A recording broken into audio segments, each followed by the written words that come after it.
If I had $1 for every time someone asked me about a pleco that stays small, I'd have enough money to buy a pleco that stays small. We all know someone, or maybe we've done it ourselves, gone to the fish store, we bought a little 2 to 3 inch common pleco thinking it's gonna cure our algae problems, only to find out a year later it's 2 feet long, it's busting our tank, it's pooping everywhere, and it's just utter chaos. So that's why today I'm going to show you 10 species that stay under 5 inches. There are a lot more that stay under 5 inches, so if you want another 10, let me know down below and we'll make another video of 10 species. But let's get into this before somebody asks me this question again.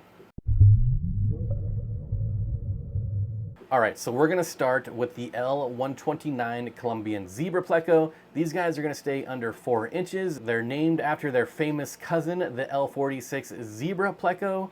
They're peaceful but shy. They do prefer caves and driftwood. They are carnivores. They love frozen bloodworms, brine shrimp, sinking pellets. Water parameters for these guys are 78 to 84 degrees, pH 6.0 to 7.5, and they like soft to slightly moderate hardness. Now the reason I like these guys is because they're inexpensive, they're generally readily available, and they're not hard to breed. So it's a really good one to get your feet wet if you want to start breeding smaller plecos. All right, next up we have the L169 Gold Stripe Pinac. Get around 4 inches. Now these ones are going to be semi-aggressive, so best to be kept with tank mates that won't get bullied. They are considered wood eaters as far as plecos go, but I would say more omnivorous. They definitely like to rasp on wood, but you want some veggie pellets, you want some protein. Basically, they can eat just about anything. Temperature 75 to 82. pH again is going to be 6 to 7.5.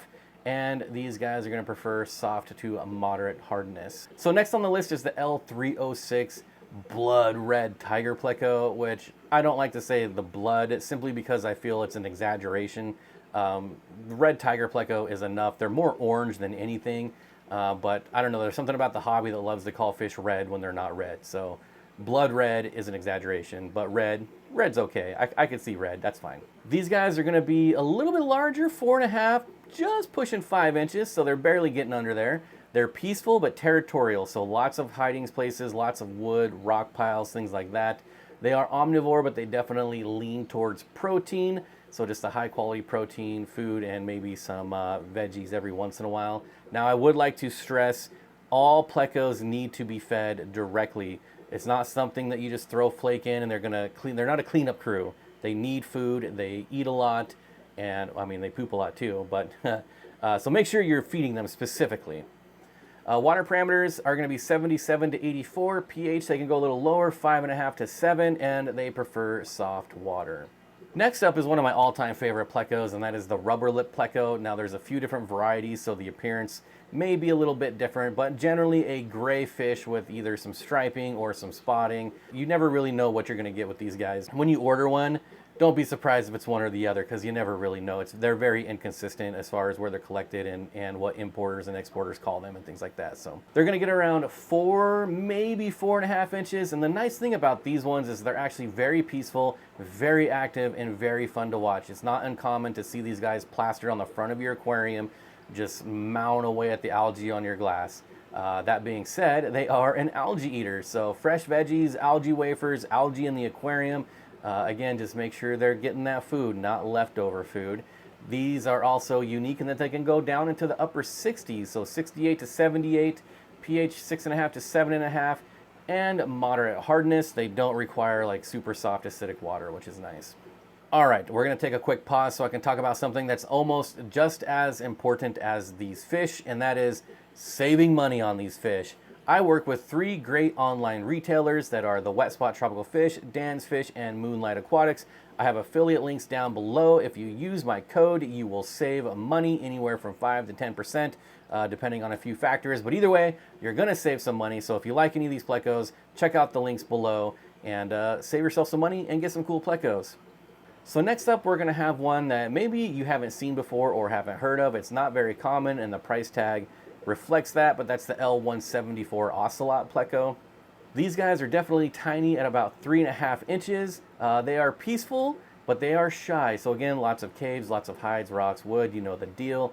They are carnivores, definitely meaty foods, bloodworms, sinking carnivore pellets, Water parameters 78 to 86, pH 5.5 to 7.5, and again, like most plecos, they do like soft water. Next up on the list is the L264 Sultan pleco, which has been my favorite pleco for some time. But before that, it was the 397. Before that, it was the zebra pleco. But right now, as I make this video, these are my favorite plecos. I think they're absolutely beautiful. I think they're unique.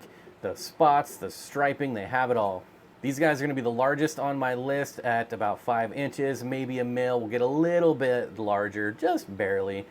They can be kind of aggressive towards each other. They're definitely territorial. The males will guard their caves, so make sure if you're going to put a group of them in there that you have lots of different caves and places for them to spawn.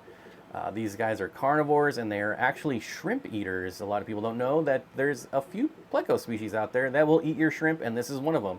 So if you have cherry shrimp, not a good idea. They're going to mow through all your shrimp, so keep that in mind. Water parameters 76 to 82.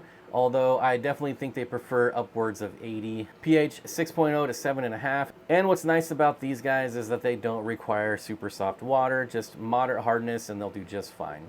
Next up on the list is my favorite bushy nose pleco, and that's the L519 or the honeycomb ancestris. And these guys are so cool with their dark body and their honeycomb-like pattern. Obviously, that's where the name comes from.